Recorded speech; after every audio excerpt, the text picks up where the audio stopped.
Et bonjour à tous, c'est Elix sur la chaîne The Duel X Genesis, et aujourd'hui je vais vous présenter un produit Yu-Gi-Oh! OCG cette fois-ci, c'est le Starter XR Box. Alors, il s'agit d'un des premiers packs comprenant des decks à être sortis au Japon.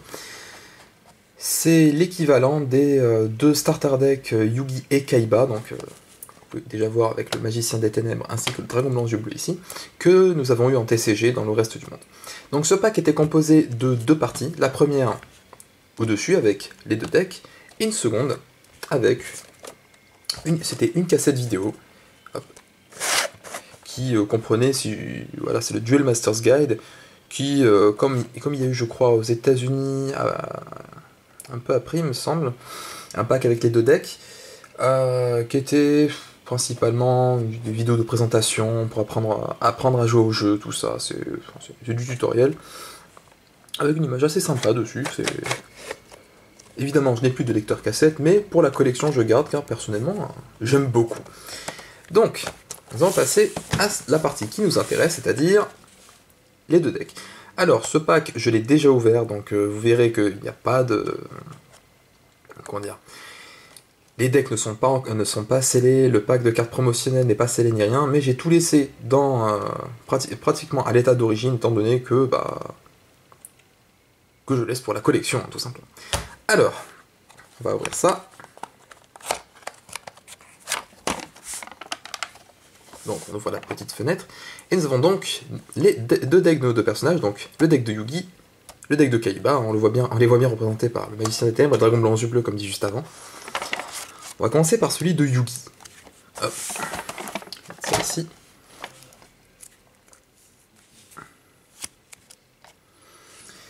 Alors, la première chose qu'on peut noter évidemment sur ces cartes japonaises, c'est au niveau de l'organisation visuelle de la carte.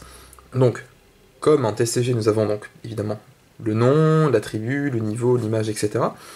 Mais sur les anciennes cartes japonaises comme cela, il y avait aussi des différences au niveau, donc soit de la description, soit de l'effet du monstre, et au niveau de l'attaque-défense. Petite comparaison pour vous montrer.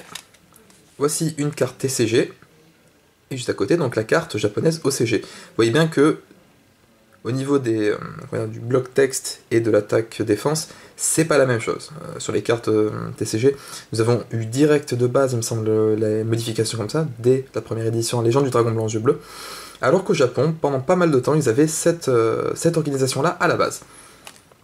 Donc, nous avons là le Magicien des Ténèbres, en ultra rare, vraiment très belle carte, je trouve.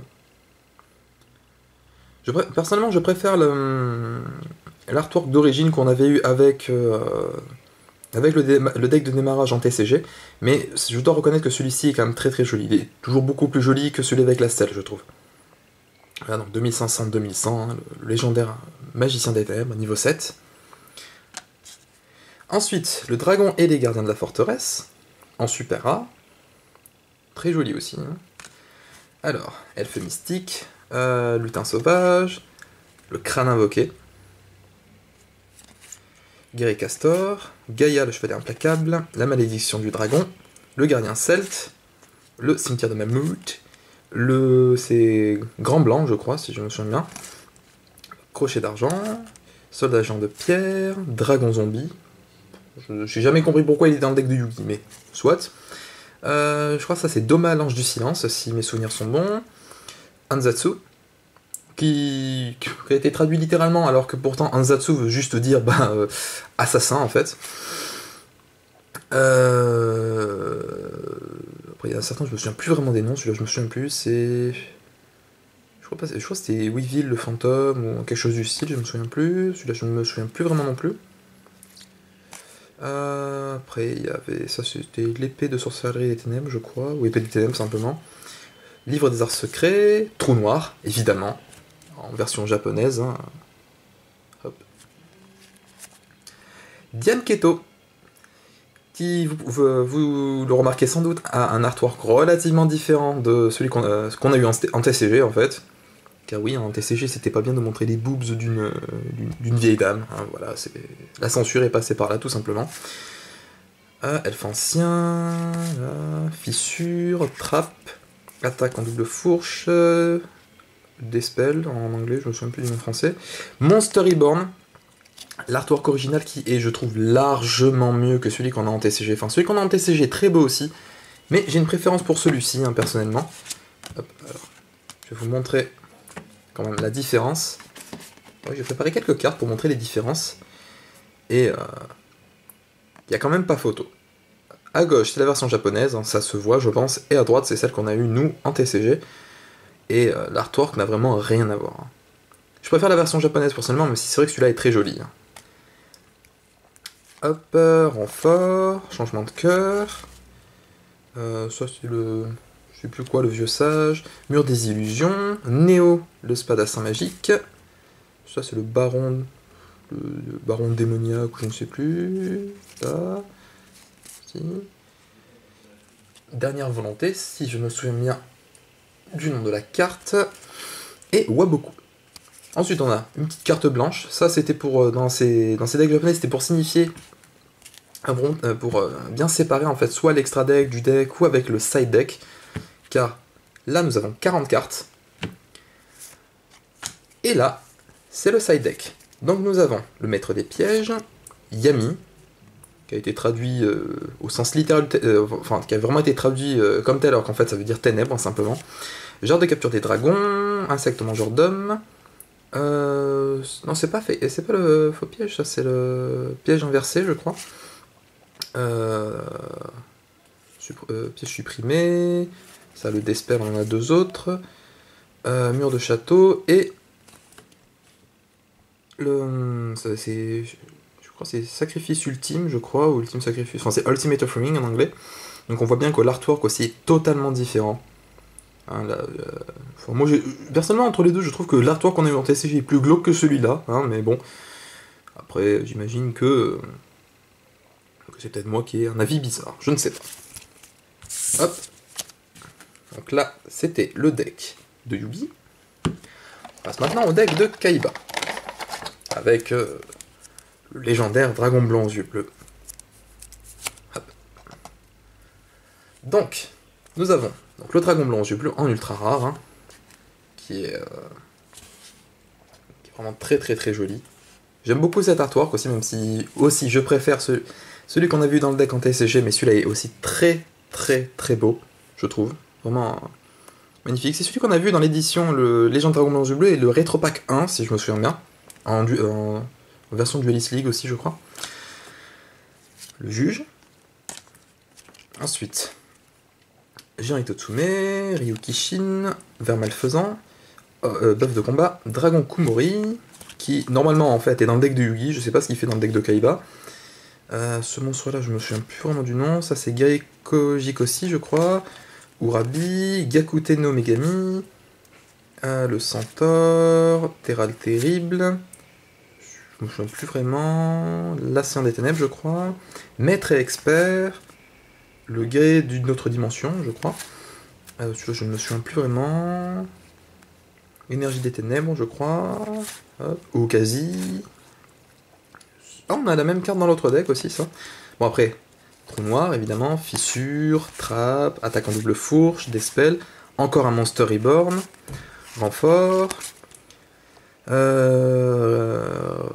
Puissance de Ryukishin, je crois, en français. Je crois que c'est pas le voleur d'épée, je crois, ou quelque chose du style. Le chasseur d'épée, je crois. La Djinn, le génie mystique de la lampe. Rudkaiser. Hop. Ah, la bête pâle. L'espion inexpérimenté. Télescope et des cerceuils, je crois. Donc ça, c'était le deck. On passe maintenant donc au side.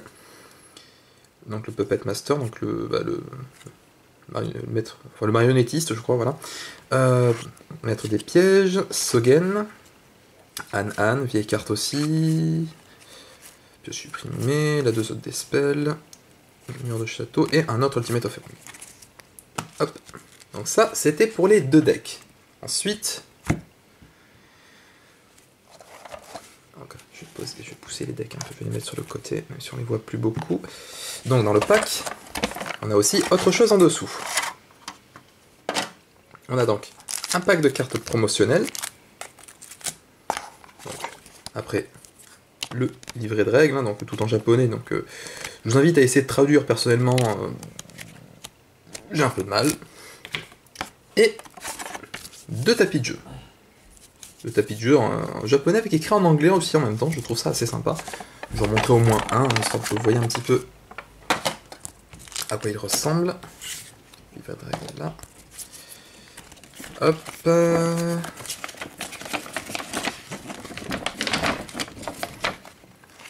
Voilà. Vous voyez. Hein. Donc là, Yugo, pour les kanji, donc fusion. Là, pour les terrains. Après, vous voyez bien, c'est Monster Card, Magic and Trap. Hop. Et là, Deck et Graveyard pour cimetière. Voilà, donc ça, c'est... Il y en a 2 comme ça dans ce pack. Donc je vais remettre le livret de règles. Et maintenant, le pack de cartes promotionnelles. Donc le pack, hein, vous voyez, il est déjà ouvert. Mais je laisse les cartes dedans parce que c'est collector. Quoi. Hop. Donc, dedans, nous avons 2 secrets rares, à savoir Destruction de cartes et Bourse des âmes. Et 2 ultras, le Seigneur des dés et la flûte d'invocation du dragon. Alors, déjà, première remarque à faire. On voit bien que les secrets rares japonais sont relativement différentes, une fois de plus, des secrets rares qu'on a nous en TCG. J'ai un exemple. Voilà, le dragon blanc aux yeux bleus corrompus que j'ai en secret rare. Vous voyez qu'il est relativement différent de destruction de cartes. Sur destruction de cartes, on a vraiment des petits liserés parallèles sur la carte. Et au niveau du titre, c'est vraiment plus cristallin, j'ai envie de dire. Alors que sur les nôtres, c'est vraiment motif arc-en-ciel et c'est uniquement dans un sens pour le motif secret. Voilà, bon, c'était la petite comparaison. Donc nous avons donc destruction de cartes, bourse des âmes, hein, une fois de plus. Enfin, une fois de plus, j'en ai parlé.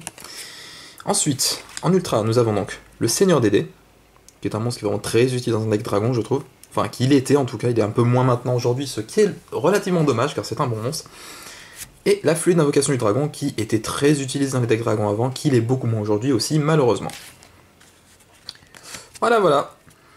Donc ça, c'était la petite présentation donc, du starter X-Airbox. Oui, c'est un peu compliqué à dire. Écoutez, si vous avez aimé cette vidéo, n'hésitez pas à commenter, à aimer et surtout à vous abonner à la chaîne pour d'autres vidéos Yu-Gi-Oh! Si vous aussi vous ressentez l'âme des cartes. Et je vous retrouve la prochaine fois pour une autre vidéo, soit de présentation OCG, ou peut-être d'unboxing OCG, car je pense en faire aussi, ou d'autres unboxings sur le coup-ci de produits TCG ou autres. Voilà, allez, à plus tout le monde!